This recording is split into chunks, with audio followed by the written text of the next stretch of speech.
Tom was sitting, glaring at the screen. Yet another stupid task to slave away the hours. Thinking to himself, why did they need an engineer to resize a fucking water pump mount from imperial to metric? Isn't that what a drawing department was for?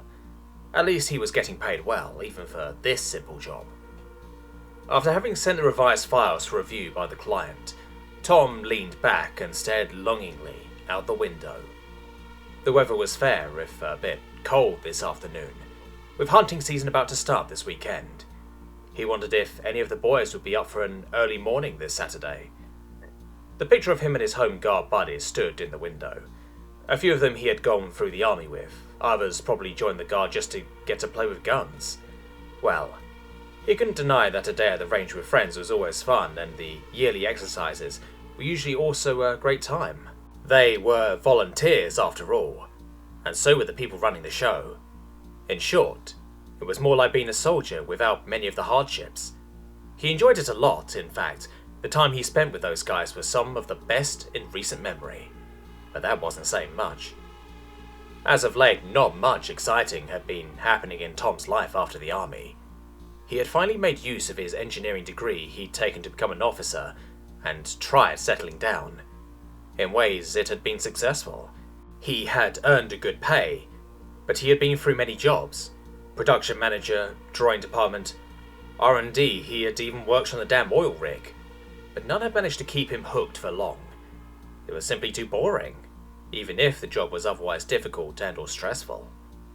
He always managed to get stuck in the monotony of the job. Sometimes it took weeks, other times months or years, but it always happened.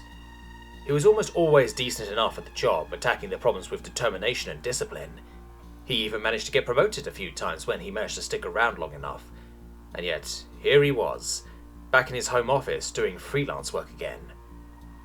He had often done this in the past between jobs. It made ends meet and kept him sort of busy. He missed the old days, even if his life had been on the line. Still, at least he'd felt alive. He had tried too many things to list in an attempt to recapture the feeling of being in a firefight, but so far nothing had gotten close. Not hunting, not parachuting, not even car racing. He felt like an old man in the middle of a midlife crisis, and he was only 37. Well, what can you do except keep going? At least if some of the boys come over, it would be a fun few hours in the outdoors, he thought to himself. He picked up the phone to ask in group chat if anyone was up for a little hunting. A smooth, soft voice spoke from behind him. You know, if you really want to live an exciting life, you're going to need an exciting place to do it. Tom stiffened in his chair and slowly turned around to face the man behind him, but there was no one there. As the voice spoke again, it had moved behind him again. Come on. You know you don't want to waste away the few years you have sitting here, staring at a screen waiting for something interesting to happen. Where was this voice coming from? Wait, he had his headset on and was listening to music. How could he hear this guy so clearly? This didn't make any sense. And what on earth was the voice talking about? Show yourself. What makes you think you can just come into my house?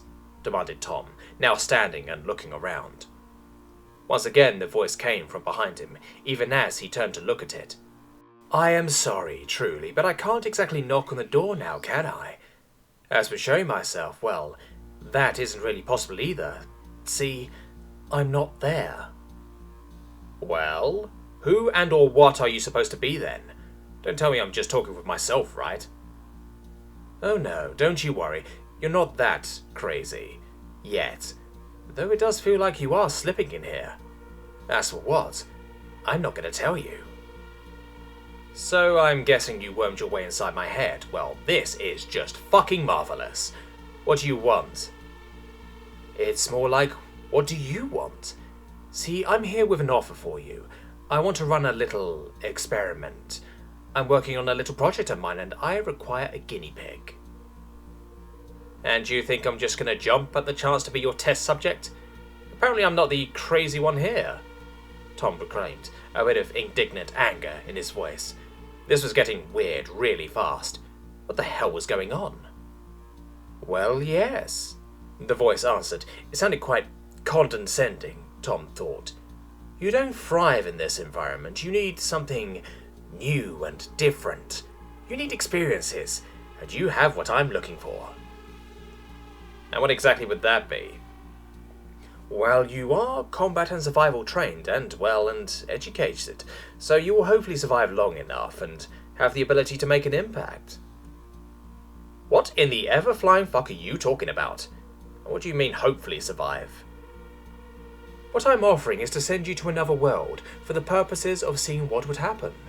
I have long pondered the scenario and written many hypotheses, and I honestly don't know what will happen, so I will have to try it.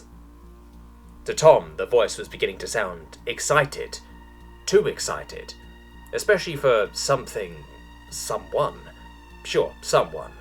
Contemplating his possible death. And in return for satisfying my curiosity, you get to go to the world of your dreams. Well, at least as close as I could find. So you want me to leave everything, to go somewhere I know nothing about, on the request of a voice in my head, just because you think my life sucks? Yes, the voice answered, as if it was the most obvious conclusion in existence. Jesus fuck, man. You don't think much of me, do you? The voice sounded almost hurt. What do you mean? I already outlined why you are perfect for the job.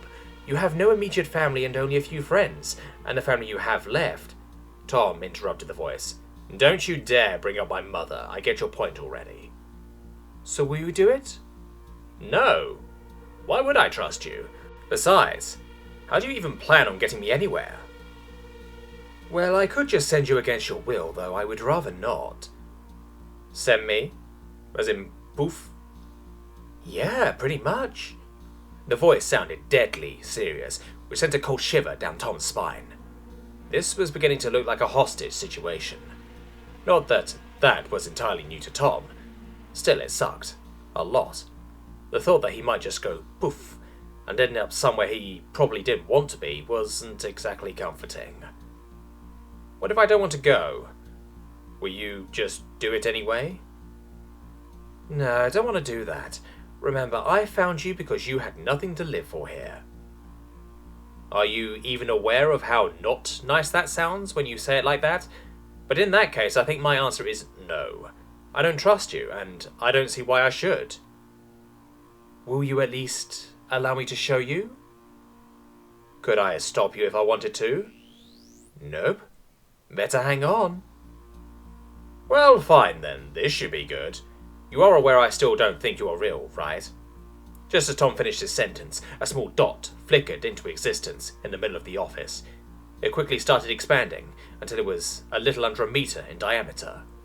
It was slightly oval in shape, and wind poured through it into the office. It was like being on top of a skyscraper in rough weather.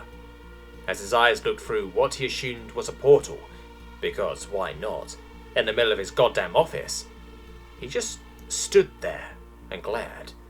Well, fuck me, I guess. The scene that greeted him was like something out of JC's Avatar mixed with Lord of the Rings. Tall spires stood atop floating islands. Honest to God, floating islands. In the sky soared what looked like enormous birds, though he could not see what kind. Judging by how his day was going, they were probably dragons or something. With a whoosh of air, the portal moved with far too much speed to comprehend. Tom was flung across the room as the wind hit him.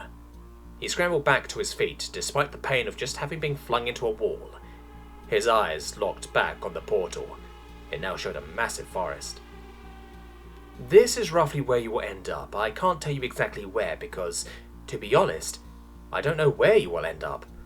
Also, I won't tell you about the world. You'll need to figure it out yourself. It's all part of the experiment. As the portal snapped shut with a thunderous crack, Tom stood dumbfounded. He had just seen a glimpse of an honest-to-God fantasy world like in the movies and books he'd enjoyed so much when he was younger. Do you agree? If I go, will I ever get to return? Not until the experiment is complete, but in time. Maybe. What are your terms?